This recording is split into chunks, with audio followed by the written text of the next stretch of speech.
ಸನ್ಮಾನ್ಯ ಡಿ.ಕೆ. ಶಿವಕುಮಾರ್ ಅವರಿಗೆ ಆ ಪ್ರಶ್ನೆಯನ್ನ ರೈಸ್ ಮಾಡ್ತಾರೆ. ಸರ್, ನೀವೊಬ್ಬ ಲ್ಯಾಂಡ್ ಬೈಯರ್, ಆ ಒಂದು ತಜ್ಞರಾಗಿ, ಕನ್ಸಲ್ಟೆಂಟ್ ಆಗಿ ಮತ್ತೆ ಸಲಹೆಗಾರರಾಗಿ ಮೊನ್ನೆ ನಡೆದಂಥ ವಿಧಾನಸಭೆಯ ಒಂದು ಪ್ರಕರಣ ಏನಂದರೆ, ಶಾಸಕರು ಮತ್ತೆ ಡಿ.ಕೆ. ಶಿವಕುಮಾರ್ ಉತ್ತರಗಳನ್ನು ಕೊಡ್ತಾ ಇದ್ರು. ಏನಿದು ರಿಯಲ್ ಆಗಿ ಏನು ನಡೀತಾ ಇದೆ? ಮೊದಲನೇದಾಗಿ ನಮಸ್ಕಾರ. ನಿಮ್ಮ ಯೂಟ್ಯೂಬ್ ಚಾನೆಲ್ ಅವರು ಈ ಒಂದು ವಿಚಾರವನ್ನ ಜನರ ಧ್ವನಿಯಾಗಿ ಇದನ್ನ ತಗೊಂಡೋಗುವಂತ ಕೆಲಸ ಮಾಡ್ತಾ ಇದ್ದೀರಿ.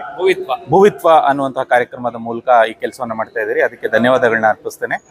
ಎರಡನೇದಾಗಿ, ಮೊನ್ನೆ 13ನೇ ತಾರೀಕು ಏನು ಒಂದು ವಿಚಾರವನ್ನ ನಮ್ಮ ರವಿ ಸುಬ್ರಹ್ಮಣ್ಯ ಅವರು ವಿಧಾನಸಭೆಯಲ್ಲಿ ಅದನ್ನ ತೆಗೆದ್ರೋ, ಅದು ಬಹಳ ಪ್ರಮುಖವಾದಂಥ ವಿಚಾರ.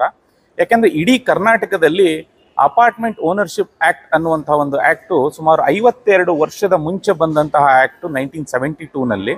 ಆದರೆ ಅದರದ ಇಂಪ್ಲಿಮೆಂಟೇಷನ್ ಆಗಲೇ ಇಲ್ಲ. ಇಡೀ ಕರ್ನಾಟಕದಲ್ಲಿ 52 ವರ್ಷದಿಂದ ಇಂಪ್ಲಿಮೆಂಟೇಷನ್ ಆಗಲಿಲ್ಲ. ಏನದು ಆಕ್ಟು ಅಂತ ಹೇಳಿದ್ರೆ, ಯಾವುದೇ ಒಂದು ಅಪಾರ್ಟ್ಮೆಂಟ್ ನಾವು ಕಟ್ಟಿದಾಗ ಈಗ ಗ್ರೌಂಡ್ ಫ್ಲೋರಿಗೆ ಏನು ಅಟ್ಯಾಚ್ ಆಗಿರುತ್ತೆ ಅದಕ್ಕೆ ನಾವು ಪ್ರಾಪರ್ಟಿ ಅಂತ ಹೇಳ್ತೇವೆ. ಗ್ರೌಂಡಿಗೆ ಅಟ್ಯಾಚ್ ಆಗಿ ಅದಕ್ಕೆ ಕಟ್ಟುವಂತಹ ಪ್ರಾಪರ್ಟಿನ ನಾವು ಪ್ರಾಪರ್ಟಿ ಅಂತ ಹೇಳ್ತೇವೆ. ಆದರೆ ಅಪಾರ್ಟ್ಮೆಂಟ್ ಏನಾಗುತ್ತೆ, ಮಹಡಿ ಕಟ್ಟಡಗಳನ್ನ ಕಟ್ಟಿದ್ದಾರೆ. Ground floor, first floor, second floor, 20 floor, 30 floor. ಅದಕ್ಕೆ ಒಂದು ಮಾಲೀಕತ್ವವನ್ನು ಕೊಡಬೇಕು ಅಂತ ಹೇಳಿ ಅಪಾರ್ಟ್ಮೆಂಟ್ ಓನರ್ಶಿಪ್ ಆ್ಯಕ್ಟನ್ನು ತಗೊಂಡ್ಬಂದರು. ಆದರೆ ಅದ್ರ ಇಂಪ್ಲಿಮೆಂಟೇಷನ್ ಮಾಡಲೇ ಇಲ್ಲ.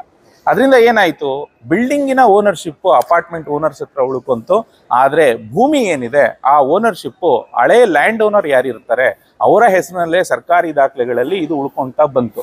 ಇದರಿಂದ ಏನು ಸಮಸ್ಯೆ ಆಗುತ್ತೆ, ಮನೆ ಗ್ರಾಹಕರು ಹಣವನ್ನು ಕೊಟ್ಟು ಪ್ರಾಪರ್ಟಿನ ಪರ್ಚೇಸ್ ಮಾಡಿರ್ತಾರೆ. ಪ್ರಾಪರ್ಟಿ ಅಂದರೆ ಏನು, ಕಟ್ಟಿರುವಂತಹ ಜಾಗ ಪ್ಲಸ್ ಭೂಮಿಯಲ್ಲಿ ಒಂದು ಅನ್ಡಿವೈಡೆಡ್ ಶೇರ್, ಈ ಎರಡನ್ನ ಸೇರಿಸಿದ್ರೆ ಪ್ರಾಪರ್ಟಿ ಅಂತ ಆಗೋದು ಅಪಾರ್ಟ್ಮೆಂಟಲ್ಲಿ.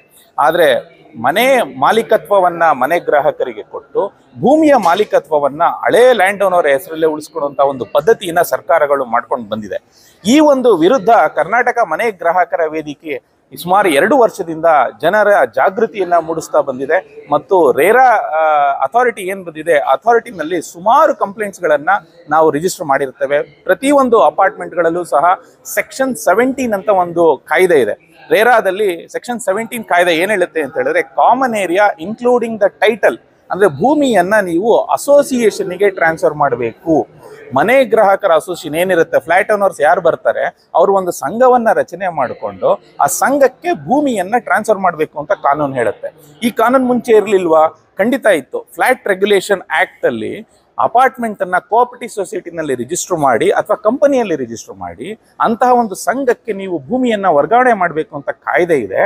ಆದರೆ ಸರ್ಕಾರ ಏನು ಎಡವಟ್ಟು ಕೆಲಸ ಮಾಡ್ತು ಅಂತಂದ್ರೆ, ಆ ಕಾಂಪಿಟೆಂಟ್ ಅಥಾರಿಟಿಯನ್ನ ಡಿಕ್ಲೇರೇ ಮಾಡಲಿಲ್ಲ. 1972 ಆಕ್ಟಿಗೆ ಸಕ್ಷಮ ಪ್ರಾಧಿಕಾರ ಯಾರು ಈ ಸಂಘಟನೆಯನ್ನ ರಿಜಿಸ್ಟರ್ ಮಾಡಬೇಕು, ಯಾರು ಈ ಕನ್ವೇಯನ್ಸ್ ಡೀಡ್ ಅನ್ನ ಎಕ್ಸಿಕ್ಯೂಟ್ ಮಾಡಬೇಕು, ಭೂಮಿಯ ವರ್ಗಾವಣೆ ಯಾರು ಮಾಡಬೇಕು, ಈ ಏನಾದ್ರು ವ್ಯಾಜ್ಯಗಳು ಬಂದ್ರೆ ಅದನ್ನ ಬಗೆಹರಿಸೋರು ಯಾರು ಅನ್ನೋದಕ್ಕೆ ಸಕ್ಷಮ ಪ್ರಾಧಿಕಾರವನ್ನ ಡಿಕ್ಲೇರೇ ಮಾಡಲಿಲ್ಲ. 52 ವರ್ಷ ಕ್ಲಾರಿಟಿ ಇಲ್ಲ. ಆದ್ರೆ ಕೆಲವೊಂದು ಅಪಾರ್ಟ್ಮೆಂಟ್ಗಳು ಏನ್ ಮಾಡಿದ್ರು, ಅದನ್ನ ಮಿಸ್ಯೂಸ್ ಮಾಡ್ಕೊಳಕ್ ಶುರು ಮಾಡಿದ್ರು. ಕೆಲವೊಂದು ಭೂ ಮಾಲೀಕರು ಏನ್ ಮಾಡಿದ್ರು, ಆ ಲ್ಯಾಂಡ್ ರೆಕಾರ್ಡ್ಸ್ ಅವ್ರ ಹೆಸರಲ್ಲಿದೆ ಅಂತ ಹೇಳಿ ಆ ದಾಖಲೆಗಳನ್ನ ತಗೊಂಡೋಗಿ ಸಹಕಾರ ಬ್ಯಾಂಕ್ಗಳಲ್ಲಿ ಮತ್ತೆ ಕೆಲವೊಂದು ನ್ಯಾಷನಲೈಸ್ ಬ್ಯಾಂಕ್ಗಳಲ್ಲಿ ಸಾಲವನ್ನ ತಗೊಳಕ್ ಶುರು ಮಾಡಿದ್ರು. ಕೆಲವೊಂದು ದೊಡ್ಡ ದೊಡ್ಡ ಬಿಲ್ಡರ್ಸ್ಗಳು ಕೂಡ, ಬರೀ ಚೋಟ ಮೊಟ ಬಿಲ್ಡರ್ಸ್ಗಳಲ್ಲ, ದೊಡ್ಡ ದೊಡ್ಡ ಪ್ರತಿಷ್ಠಿತ ಕಂಪನಿಯಲ್ಲಿ ಬಿಲ್ಡಿಂಗ್ ಕಟ್ಟಿರುವಂತವರು ಸಹ ಮಾಡ್ತಾ ಇದ್ದಾರೆ. ನಮ್ಗೆ ಕಾಣದ ಕೈಗಳು, ಈ ಖಾದಿ ಪ್ರಭಾವ ಹೆಚ್ಚಾಗಿರುತ್ತಾ? ಖಾದಿ ಮತ್ತೆ ಬೇರೆ ಬೇರೆ ಪ್ರಭಾವಗಳು ಇರುತ್ತೆ. ಯಾಕೆ ಅಂತ ಹೇಳಿದ್ರೆ, ಇದು ಭೂ ಮಾಫಿಯಾ ಅನ್ನೋದು ಯಾವುದೇ ಒಂದು ವ್ಯಕ್ತಿಯಿಂದ ಅಥವಾ ಒಂದು ವ್ಯವಸ್ಥೆಯಿಂದ ಆಗುವಂಥದ್ದಲ್ಲ. ಇದು ಇಂಟಿಗ್ರೇಟೆಡ್ ನೆಟ್ವರ್ಕ್ ಇರುತ್ತೆ. ಬ್ಯೂರೋಕ್ರಾಟ್ಸ್ ಇರ್ಬೋದು ಅಥವಾ ನಮ್ಮ ಅಧಿಕಾರಿಗಳಿರ್ಬೋದು, ನಮ್ಮ ಪೊಲಿಟಿಷಿಯನ್ಸ್ಗಳಿರ್ಬೋದು, ಇವರ ಒಂದು ನೆಟ್ವರ್ಕ್ ಏನಿದೆ, ಈ ನೆಟ್ವರ್ಕ್ ಎಲ್ಲೋ ಒಂದು ರೀತಿಯಲ್ಲಿ ಕಾಣದ ರೀತಿಯಲ್ಲಿ ಆಪರೇಟ್ ಮಾಡ್ತಾರೆ. ಅಕ್ರಮ ವ್ಯವಹಾರಗಳಿಗೆ ಸಹಕಾರ ತತ್ವ ಅಪ್ಲೈ ಮಾಡ್ಕೊಂಡಿದ್ದಾರೆ ಅಂತ. ಸಹಕಾರ ತತ್ವ ಅನ್ನೋದಕ್ಕಿಂತ ಕಾನೂನನ್ನ ಸರಿಯಾದ ರೀತಿಯಲ್ಲಿ ಮಾರ್ಗದರ್ಶನ ಕೊಡದಲೇ ಇರುವಂಥದ್ದು, ಕನ್ಫ್ಯೂಷನ್ ಕ್ರಿಯೇಟ್ ಮಾಡುವಂಥದ್ದು. ಈಗ ಏನಾಗುತ್ತೆ, ಕಾನೂನುಗಳನ್ನ ಮಾಡಿದಾಗ ಅದನ್ನ ರೂಲ್ಸ್ ಮಾಡೋದು ಸರ್ಕಾರದ ಕೆಲಸ. ಈಗ ಆಕ್ಟ್ ಅನ್ನ ತಗೊಂಡ್ಬಂದಿದೆ, ಆದ್ರೆ ರೂಲ್ಸ್ ಮಾಡ್ಲಿಲ್ಲ. ರೇರಾ ಆಕ್ಟ್ ಇಂಪ್ಲಿಮೆಂಟೇಷನ್ ಆಗ್ತಾ ಇಲ್ಲ. ರೇರಾ ಆಕ್ಟ್ ಬಂತು. ರೇರಾ ಆಕ್ಟ್ ಅಲ್ಲಿ ಏನ್ ಹೇಳುತ್ತೆ, ಭೂಮಿಯನ್ನ ವರ್ಗಾವಣೆ ಮಾಡು ಅಂತ ಹೇಳುತ್ತೆ. ಆದ್ರೆ ವರ್ಗಾವಣೆ ಮಾಡಬೇಕಾದ ಪ್ರೊಸೀಜರ್ಸ್ ನ ಡಿಫೈನ್ ಮಾಡಬೇಕಾಗಿರೋದು ಸ್ಟೇಟ್. ಯಾಕೆ ಅಂತ ಹೇಳಿದ್ರೆ, ಸೆಂಟ್ರಲ್ ಆಕ್ಟ್ ಅನ್ನ ಡಿಫೈನ್ ಮಾಡುತ್ತೆ, ಆದ್ರೆ ಇಂಪ್ಲಿಮೆಂಟೇಷನ್ ಗೈಡ್ ಲೈನ್ಸ್ ಬಂದು ಮಾಡಬೇಕಾಗಿರೋದು ಸ್ಟೇಟ್ ಗವರ್ನಮೆಂಟ್. ಯಾಕಂದ್ರೆ ಲ್ಯಾಂಡ್ ಇದು ಸ್ಟೇಟ್ ಸಬ್ಜೆಕ್ಟ್. ಅದೇ ನಮ್ಮ ಸರ್ಕಾರ ರೇರಾ ರೂಲ್ಸ್ ನ ಮಾಡ್ಬೇಕಾದ್ರೆ ಸಕ್ಷಮ ಪ್ರಾಧಿಕಾರ ಯಾರು ಅಂತ ಡಿಫೈನೇ ಮಾಡಲಿಲ್ಲ. ಬಹಳ ವಿಚಿತ್ರ ಅನ್ಸುತ್ತೆ ನಮಗೆ. ಯಾಕಂದ್ರೆ ರೇರಾ ಆಕ್ಟ್ ಬಂದಿದೆ, ಆದ್ರೆ ರೂಲ್ಸ್ ಅಲ್ಲಿ ಅವರು ಸಕ್ಷಮ ಪ್ರಾಧಿಕಾರ ಯಾರು ಅಂತ ಡಿಫೈನ್ ಮಾಡಲಿಲ್ಲ. ನಾವು ಸಂಘಟನೆ ಹೆಂಗ್ ರಿಜಿಸ್ಟರ್ ಮಾಡ್ಕೋಬೇಕು ಆ ವಿಚಾರವನ್ನ ರವಿ ಸುಬ್ರಹ್ಮಣ್ಯ ಅವರು ನಮ್ಮ ವಿಧಾನಸಭೆಯಲ್ಲಿ ಎತ್ತಿದ್ದಾರೆ. ಮತ್ತೆ ಇದು ತುಂಬಾ ಒಳ್ಳೆಯ ಬೆಳವಣಿಗೆ. ಯಾಕಂದ್ರೆ ಸುಮಾರು 20 ಲಕ್ಷ ಜನ ಇವತ್ತು ಮನೆ ಗ್ರಾಹಕರಿದ್ದಾರೆ. ಮುಂದೆ ಏನೇ ಡೆವಲಪ್ಮೆಂಟ್ ಆದ್ರೂ it's a vertical development. Bengaluru ಆಗ್ಬೋದು ಅಥವಾ ಬೇರೆ ಬೇರೆ ನಗರಗಳಲ್ಲಿ ಇವತ್ತು ನಗರೀಕರಣಗಳಾಗಿ ವರ್ಟಿಕಲ್ ಡೆವಲಪ್ಮೆಂಟ್ ಬರ್ತಾ ಇದೆ. ಇಂಥ ಸಂದರ್ಭದಲ್ಲಿ ನಾವು ಕಾನೂನುಗಳನ್ನ ಸರಿ ಮಾಡಲಿಲ್ಲ ಅಂತಂದ್ರೆ ನಾವು ನಮ್ಮ ಜನರೇಷನ್ಗೆ ಮಾತ್ರ ನಾವು ಮೋಸ ಮಾಡ್ತಾ ಇಲ್ಲ, ಮುಂದೆ ಬರುವಂತ ಪೀಳಿಗೆಗಳಿಗೆ ನಾವು ಒಂದು ಒಳ್ಳೆ ಮಾರ್ಗದರ್ಶನ ಕೊಡ್ತಾ ಇಲ್ಲ. ಸರ್ಕಾರಗಳು ಜನರಿಗೆ ಯಾವತ್ತು ವ್ಯಾಜ್ಯ ಆಗದಲೇ ರೀತಿಯಲ್ಲಿ ವ್ಯಾಜ್ಯರಹಿತ ಕಾನೂನುಗಳನ್ನ ಮಾಡಬೇಕು. ಆದ್ರೆ ಇವತ್ತಿರೋ ವ್ಯವಸ್ಥೆ ಹೆಂಗಿದೆ ಅಂದ್ರೆ ಗ್ಯಾರಂಟಿ ಒಂದು ಕೇಸ್ ನಿಮ್ಮ ಮಕ್ಕಳಿಗೆ, ನೀವೊಂದು ಅಪಾರ್ಟ್ಮೆಂಟ್ ತಗೋತಿದ್ದೀರಾ ಅಂತಂದ್ರೆ ಒಂದು ಗ್ಯಾರಂಟಿ ಕೇಸ್ ನಿಮ್ಮ ಮಕ್ಕಳಿಗೆ ಗ್ಯಾರಂಟಿ ಅನ್ನೋ ರೀತಿಯಲ್ಲಿ ಇವತ್ತು ವ್ಯವಸ್ಥೆ ಇದೆ. ಅಂದ್ರೆ ಇವತ್ತಿನ ಅಪಾರ್ಟ್ಮೆಂಟ್ ಅಂದ್ರೆ ನೀವು ಹೇಳ್ತಾ ಇದ್ರಿ ಈ ಒಂದು ಪ್ರಕರಣಗಳನ್ನ ಗಮನಿಸಿದಾಗ ಏನಿಗೆ ಪ್ರಾಪರ್ಟಿ ತೆಗೆದುಕೊತಾರೆ first second floor third floor undivided share ಕೊಡೋದಿಲ್ಲ. ಆ ಶೇರ್ ಬಂದು ಓನರ್ ಹತ್ರ ಇರುತ್ತೆ. ಅವ್ರ ಗಾಡಿನಲ್ಲಿ ತಮ್ಮ ಅಪಾರ್ಟ್ಮೆಂಟ್ ಇರುತ್ತಾ ಅಂತ. ಖಂಡಿತ ಇವತ್ತಿನ ಒಂದು ಸರ್ಕಾರಿ ವ್ಯವಸ್ಥೆನಲ್ಲಿ ಅದೇ ರೀತಿ ಇದೆ. ಸೇಲ್ ಡೀಡ್ ಅಲ್ಲಿ ಸ್ಕೆಡ್ಯೂಲ್ ಬಿ ನಲ್ಲಿ ಅನ್ಡಿವೈಡೆಡ್ ಶೇರ್ ಅಂತ ಮೆನ್ಷನ್ ಮಾಡಿರ್ತಾರೆ. ಆದ್ರೆ ನೀವು ಅಬ್ಸರ್ವ್ ಮಾಡಿ, ನೀವು ಸ್ಕೆಡ್ಯೂಲ್ ಎ ನಲ್ಲಿ ನಿಮಗೆ ಪ್ರಾಪರ್ಟಿ ಡೀಟೇಲ್ಸ್ ಇರುತ್ತೆ, ಲ್ಯಾಂಡ್ ಡೀಟೇಲ್ಸ್ ಇರುತ್ತೆ. ಆ ಸ್ಕೆಡ್ಯೂಲ್ ಎದು ಇಸಿ ತೆಗ್ಸಿ ನಿಮ್ಮ ಹೆಸರು ಬರೋದೇ ಇಲ್ಲ. ಅವರು ಸ್ಕೆಡ್ಯೂಲ್ ಬಿ ನಲ್ಲಿ ಅನ್ಡಿವೈಡೆಡ್ ಶೇರ್ ಅಂತ ಮೆನ್ಷನ್ ಮಾಡಿದ್ರೆ undivided share in schedule A ಅಂತ ಇರುತ್ತೆ. ನೀವು ಇಸಿ ಆಫ್ ಲ್ಯಾಂಡ್ ತೆಗ್ಸಿ ನಿಮ್ಮ ಹೆಸರು ಬರಲ್ಲ. ಇಸಿ ಆಫ್ ಖಾತಾ ತೆಗ್ಸಿ, ಖಾತಾ ಎಕ್ಸ್ಟ್ರಾಕ್ಟ್ ತೆಗ್ಸಿ ಸ್ಕೆಡ್ಯೂಲ್ ಎದು ನಿಮ್ಮ ಹೆಸರು ಬರಲ್ಲ. ಒಂದು ರೀತಿಯ ಅಕ್ರಮ ಕಟ್ಟಡಕ್ಕೆ ಸರ್ಕಾರದ ಒಂದು ಬೆಂಬಲ ಅಂತಕ್ಕಂಥ ಸಾಧ್ಯತೆಗಳು ಹೇಳ್ಬೋದಾ? ಅಕ್ರಮ ಕಟ್ಟಡ ಅನ್ನೋದಕ್ಕಿಂತ ಅವ್ರು ಓಸಿ ತಗೊಂಡಿರೋ ಅಂತ ಅಪಾರ್ಟ್ಮೆಂಟ್ಗಳಲ್ಲೂ ಇದಿದೆ. ಇಡೀ ಅಕ್ರಮ ಕಟ್ಟಡ ಅಲ್ಲ, ಇಡೀ ಅಪಾರ್ಟ್ಮೆಂಟ್ ವ್ಯವಸ್ಥೆನೇ ಇವತ್ತು ಹಾಳಾಗಿದೆ. ಯಾಕಂದ್ರೆ ಯಾರಿಗೂ ಲ್ಯಾಂಡ್ ಇಲ್ಲ, ರೆಕಾರ್ಡ್ ಅಲ್ಲಿ ಅವರ ಹೆಸರುಗಳು ಬರ್ತಾ ಇಲ್ಲ. ನಾಳೆ ದಿನ ಬಿಲ್ಡಿಂಗ್ ಬಿದ್ದೋದ್ರೆ ಯಾರು ಅದಕ್ಕೆ ಓನರು? ಲ್ಯಾಂಡ್ ಖಾತಾ ಪ್ರಕಾರ ಒಂದು ಎಕ್ಸಾಂಪಲ್ ಕೊಡ್ತೀನಿ. ಈಗ ನೀವು ಯಾವ್ದೊಂದು ಅಪಾರ್ಟ್ಮೆಂಟ್ ಕಟ್ಟಡ ಕಟ್ಟಬೇಕು ಅಂತಂದ್ರೆ ನೀವು ಫಸ್ಟ್ ಲ್ಯಾಂಡ್ ಖಾತಾವನ್ನ ಮಾಡ್ಕೊಡ್ತಾರೆ. ಯಾವುದೋ ಒಂದು 2-3 ಸರ್ವೆ ಇತ್ತು ಅಂದ್ರೆ ಅದನ್ನ ಸರ್ವೆಗಳನ್ನ ಅಮಾಲ್ಗಮೇಷನ್ ಮಾಡಿ, ಅಮಾಲ್ಗಮೇಷನ್ ಅಂತ ಹೇಳ್ತೀವಿ. ಅಮಾಲ್ಗಮೇಷನ್ ಮಾಡಾದ್ಮೇಲೆ ಅದಕ್ಕೆ ಒಂದು ಸಿಂಗಲ್ ಖಾತಾ ಕೊಡ್ತಾರೆ BBMP ನಲ್ಲಿ. ಆ ಖಾತಾ ಓನರ್ ಯಾರು, ಮುಂಚೆ ಯಾರು ಓನರ್ ಇದ್ನೋ ಅವನೇ ಓನರ್. ಅದ್ರ ಮೇಲ್ಗಡೆ ಇವ್ರು ಫ್ಲಾಟ್ ಖಾತಾಗಳನ್ನ ಮಾಡ್ತಾರೆ. ಫ್ಲಾಟ್ ಖಾತಾ ಮಾಡಿದಾಗ ಅದರಲ್ಲಿ ಮೆನ್ಷನ್ ಮಾಡ್ತಾರೆ 500 ಸ್ಕ್ವೇರ್ ಫೀಟ್ ಈ ಫ್ಲಾಟ್ ಓನರ್ ಇದೆ ಅಂತ. ಆದ್ರೆ ಲ್ಯಾಂಡ್ ಓನರ್ ಶಿಪ್ ಇದೆಯಲ್ಲ, ಲ್ಯಾಂಡ್ ಖಾತಾದಲ್ಲಿ ಅವ್ರ ಹೆಸರೇ ಇರುತ್ತೆ, ಅವರೇ ಓನರ್ ಆಗಿರ್ತಾರೆ. ನಾಳೆ ದಿನ ಪರಿಹಾರ ಸಿಗಬೇಕು. ಬಿಲ್ಡಿಂಗ್ ಬಿದ್ದೋಯ್ತು, ಯಾವ್ದೋ ಆಕ್ಟ್ ಆಫ್ ಗಾಡ್, ಬಿಲ್ಡಿಂಗ್ ಬಿದ್ದೋಯ್ತು, ಪರಿಹಾರ ಯಾರಿಗೆ ಕೊಡಬೇಕು? ಭೂ ಮಾಲೀಕರಿಗೆ ಮಾತ್ರ ಪರಿಹಾರ. ಈ ತರ ವ್ಯಾಜ್ಯಗಳು ಕೋರ್ಟ್ಗಳಲ್ಲಿ ಆಲ್ರೆಡಿ ಕೇಸ್ಗಳು ರಿಜಿಸ್ಟರ್ ಆಗ್ತಾ ಇದಾವೆ. ರೀಸೆಂಟ್ ಆಗಿ ಮೆಟ್ರೋ ಒಂದು ಬಿಲ್ಡಿಂಗ್ ನ ಅಕ್ವೈರ್ ಮಾಡುವಂತ ಪರಿಸ್ಥಿತಿ ಬಂದಾಗ ಕಾಂಪನ್ಸೇಷನ್ ಯಾರಿಗೆ ಕೊಡಬೇಕು ಅನ್ನುವಂದಾಗ ಈ ಒಂದು ಕೇಸು ಕೋರ್ಟ್ ನಲ್ಲಿ ನಡೀತಾ ಇದೆ. ಸೊ ಹಾಗಾಗಿ ಜನಜಾಗೃತಿ ಆಗ್ಲೇಬೇಕು. ಮನೆ ಗ್ರಾಹಕರು ರೇರಾ ಸೆಕ್ಷನ್ 17 ಕಾಯ್ದೆಯಲ್ಲಿ ನಿಮ್ಮ ಭೂ ಮಾಲೀಕತ್ವ ನಿಮಗೆ ಸಿಕ್ಕೇ ಸಿಗುತ್ತೆ. ಆದ್ರೆ ಅದನ್ನ ನಾವು ಇವತ್ತು ಕೋರ್ಟ್ ನಲ್ಲಿ ಪ್ರಶ್ನೆ ಮಾಡುವಂತ ಪ್ರಸಂಗ ಇದೆ.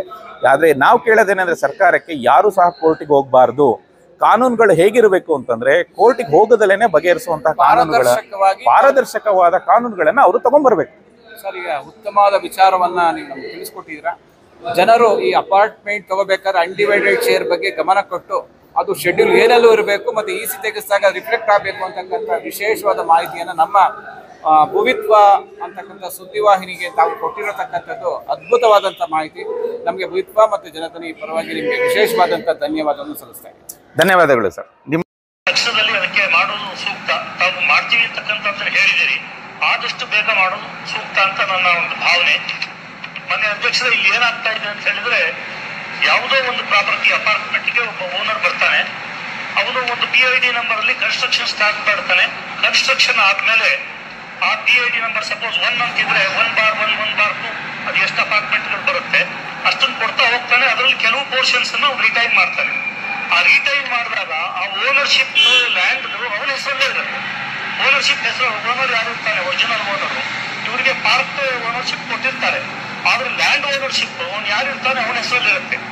ಇವತ್ತು ಏನಾಗಿದೆ, ಇಲ್ಲಿ ಈಗಾಗಲೇ ಮಾನ್ಯ ಉಪಮುಖ್ಯಮಂತ್ರಿಗಳು ಹೇಳ್ದಂಗೆ ವಸತಿ ಇಲಾಖೆ ರೇರಾಗೆ ಬರುತ್ತೆ, ಅದೇ ರೀತಿ ಕೋಆಪರೇಟಿವ್ ಡಿಪಾರ್ಟ್ಮೆಂಟ್ ಇದೆ, ಟ್ಯಾಕ್ಸ್ ಫಿಕ್ಸೇಷನ್ ಮತ್ತೆ ರೆವಿನ್ಯೂದಲ್ಲಿದೆ. ಎಲ್ಲವೂ ಒಂದು ಗೊಂದಲ ಇದೆ. ಒಂದು ಹೊಸ ಕಾನೂನನ್ನ ತಂದು ಇವತ್ತು ಯಾರು ಅಸೋಸಿಯೇಷನ್ ಅವರು ಇದ್ದಾರೆ ಅವ್ರಿಗೆ ಓನರ್ಶಿಪ್ ಹೋಗೋಂಗೆ. ಯಾಕಂದ್ರೆ ಒಂದು 30 ವರ್ಷ 40 ವರ್ಷ ಆದ್ಮೇಲೆ ಆ ಬಿಲ್ಡಿಂಗ್ಗಳು ಆಯಸ್ ಮುಗ್ದಿರ್ತದೆ. ಆವಾಗ ಅದನ್ನ ಡೆಮಾಲಿಷನ್ ಮಾಡಿ ಕಟ್ಟಬೇಕು ಅಂದ್ರೆ ಇವನು ಯಾರು ಮಾಡಕ್ಕಾಗಲ್ಲ. ಓನರ್ಶಿಪ್ ಓನರ್ ಹೆಸರಲ್ಲೇ ಇರುತ್ತೆ. ಮನೆ ಅಧ್ಯಕ್ಷ ಒಂದೇ ನಿಮಿಷ.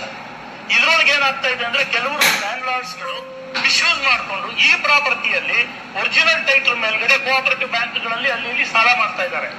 ಕೊನೆಗೆ ನಾಳೆ ಡೆಮಾಲಿಷನ್ ಮಾಡಿ ಇದನ್ನ ಕಟ್ಟಕ್ ಹೊರಟ್ರೆ ಅಲ್ಲಿರ್ತಕ್ಕಂಥವ್ರಿಗೆ ಯಾವುದೇ ರೈಟ್ ಸಿಕ್ಕಲ್ಲ. ಅದನ್ನ ಹುಡ್ಕೊಂಡು ಹೋದಾಗ ಇದು ಸಾಲ ಇದೆ ಅದೆಲ್ಲ ಗೊತ್ತಾಗ್ತಾ ಇದೆ. ಆದ್ರಿಂದ ಇದನ್ನು ಅಮೂಲಾಗ್ರವಾಗಿ ಇದನ್ನ ಒಂದು ಪರಿಷ್ಕರಣೆ ಮಾಡಿ ತಾವು ಏನ್ ನಿರ್ಧಾರ ತಗೊಂಡಿದ್ದೀರಿ ಇದು ಒಳ್ಳೆ ನಿರ್ಧಾರವೇ ಇದೆ.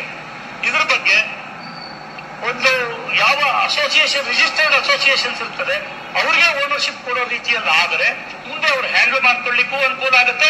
ಆದಷ್ಟು ಬೇಗ ಇದಕ್ಕೆ ಒಂದು ಕಾಂಪಿಟೆಂಟಿವ್ ಅಥಾರಿಟಿಯನ್ನು ತರೋದ್ರ ಜೊತೆಯಲ್ಲಿ ಸರ್ಕಾರದಲ್ಲಿ ಇದಕ್ಕೊಂದು ವಿಭಾಗವನ್ನ ನಿಶ್ಚಯ ಮಾಡಿ ಅದಕ್ಕೆ ಜವಾಬ್ದಾರಿಯನ್ನು ಕೊಟ್ಟರೆ ಸೂಕ್ತ ಅಂತ ನನ್ನ ಭಾವನೆ. ರೇರಾ ಏನಿಲ್ಲ, 2016 ರೇರಾ ಬಂದಿದೆ. ನೀವು ಹೇಳೋದು ಕೆಲವು ತಪ್ಪು ಆ ಥರ ಆಗ್ತಾ ಇರ್ಬೋದು. ಐ ಥಿಂಕ್ ಇದಕ್ಕೆ ನೀವು ಹೇಳ್ದಂಗೆ ಎಲ್ಲಾನು ಲ್ಯಾಂಡ್ ಓನರ್ ಅಸೋಸಿಯೇಷನ್ಗೆ ಅದಕ್ಕೆ ಈಗ ಹೊಸದಾಗಿ ಮ್ಯಾಪಿಂಗ್ ಮಾಡಿಸ್ತಾ ಇದ್ದೀನಿ ನಾನು. ಇಡೀ ಬೆಂಗಳೂರಲ್ಲಿ ಪ್ರತಿಯೊಂದು ಡಾಕ್ಯುಮೆಂಟ್ ಮ್ಯಾಪಿಂಗ್ ಆಗ್ತಾ ಇದೆ. ಆ ಸಂದರ್ಭದಲ್ಲಿ ನೀವೇನ್ ಹೇಳ್ತಾ ಇದ್ದೀರಿ, ಈ ಯಾರು ಅಸೋಸಿಯೇಷನ್ ಇರ್ತಾರೆ association should be the owner of the property. ಅವ್ರು ಏನ್ ಬೇಕಾದ್ರೂ ಮುಂದಕ್ಕೆ ತೀರ್ಮಾನ ಮಾಡ್ಕೊಳ್ಳಿ ಅಂತ ತಾವು ಹೇಳ್ತಾ ಇದ್ದೀರಿ. ಅದು ಸಲಹೆ ಕರೆಕ್ಟ್ ಆಗಿದೆ, ಆ ಪ್ರಕಾರ ಮಾಡೋಣ.